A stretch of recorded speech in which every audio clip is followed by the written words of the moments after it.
Oke, halo semuanya. Hari ini kita bakal melakukan sesuatu yang beda. Kita akan berpetualang ke bagian samudra yang paling dalam, paling gelap, dan paling misterius. Jadi siap-siap ya, karena kita bakal kenalan sama penghuni-penghuninya yang, ya bisa dibilang aneh dan menyeramkan. Yuk, langsung aja naik ke kapal selam virtual kita. Anggap aja ini ekspedisi ke tempat yang benar-benar asing. Tempat di mana monster-monster dari cerita dongeng itu ternyata nyata. Udah siap? Baiklah, ayo kita mulai menyelam.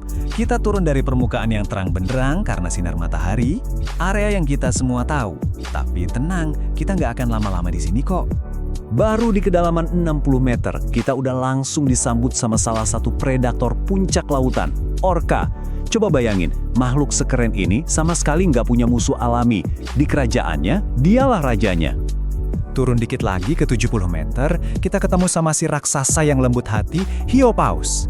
Ini bukan sebarang ikan, ini ikan terbesar di dunia.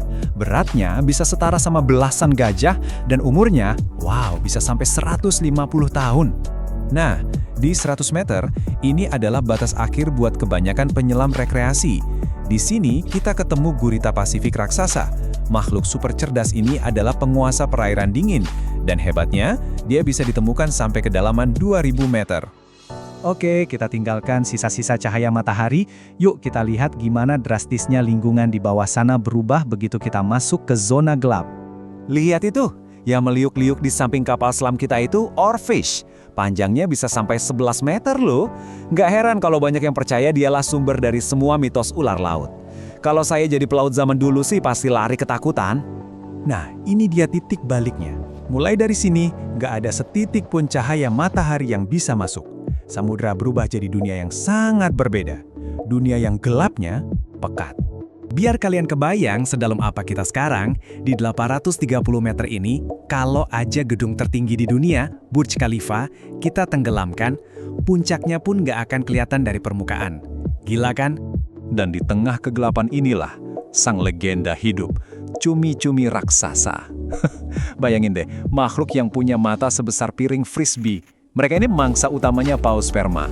Dan pertarungan mereka di kedalaman itu benar-benar pertarungan para titan yang jarang banget bisa dilihat manusia. Oke, sekarang kita resmi memasuki zona tengah malam. Tekanan di sini luar biasa kuat, bisa meremukkan apa aja. Dan makhluk-makhluk yang tinggal di sini, jujur, bentuknya kayak langsung keluar dari mimpi paling buruk. Jadi, di kedalaman 2000 meter, ada satu makhluk yang jadi perwujudan mimpi buruk. Bentuknya aneh banget, kayak alien dari planet lain. Penasaran? Siap-siap ya? Ini dia, ikan naga hitam. Wujudnya bener-bener kayak sesuatu dari film horor kan? Udah, mendingan dia tetap di sini aja, di dalam gelap. Jangan sampai kita ketemu dia di permukaan. Makin dalam kita turun, cara berburu makhluk-makhluknya makin aneh dan mengerikan. Di 4.500 meter, ada anglerfish yang pakai lampu di kepalanya buat mancing mangsa. Dan ada juga black swallower, si monster dengan perut super elastis yang bisa nelan mangsa 2 kali lebih besar dari badannya sendiri. Perjalanan kita masih lanjut. Sekarang kita menyusuri dataran abisal atau dasar samudra. Kita akan lihat beberapa rekor kedalaman yang luar biasa, baik dari dunia hewan maupun buatan manusia. Nah, ini menarik banget. Slide ini nunjukin batas kemampuan menyelam dari makhluk-makhluk yang kita kenal. Hiu putih sama penyu belimbing aja bisa sampai 1280 meter.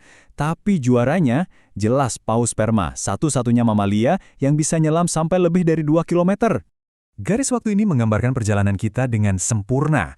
Kita udah ngelewatin kedalaman yang setara dengan Grand Canyon, kita juga udah lewatin kedalaman rata-rata samudra, dan bahkan bangkai kapal terdalam yang pernah ditemukan, SS Rio Grande. Dan akhirnya, setelah perjalanan panjang, kita tiba di tempat paling ekstrim, paling misterius, dan paling jarang dijelajahi di planet kita, Palung Mariana.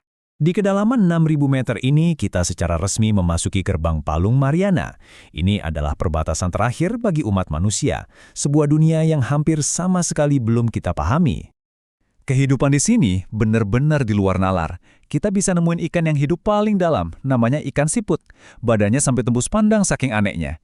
Tapi, lebih dalam dari ini, tekanan udah terlalu kuat buat hewan bertulang belakang. Cuma udang, invertebrata, dan mikroba yang jadi penyintas sejati di sini. Inilah dia, tujuan akhir kita. Challenger Deep, dengan kedalaman 10.927 meter. Inilah dasar dari dasar bumi. Cuma segelintir orang dalam sejarah yang pernah ke sini secara langsung. Kita memang sudah sampai di titik terdalam, tapi perjalanan untuk memahami lautan ini sebenarnya baru saja dimulai. Dengan 80% lautan yang masih jadi misteri besar, coba kita bayangkan monster dan keajaiban apa lagi yang sebenarnya masih bersembunyi di kegelapan sana, menunggu untuk ditemukan.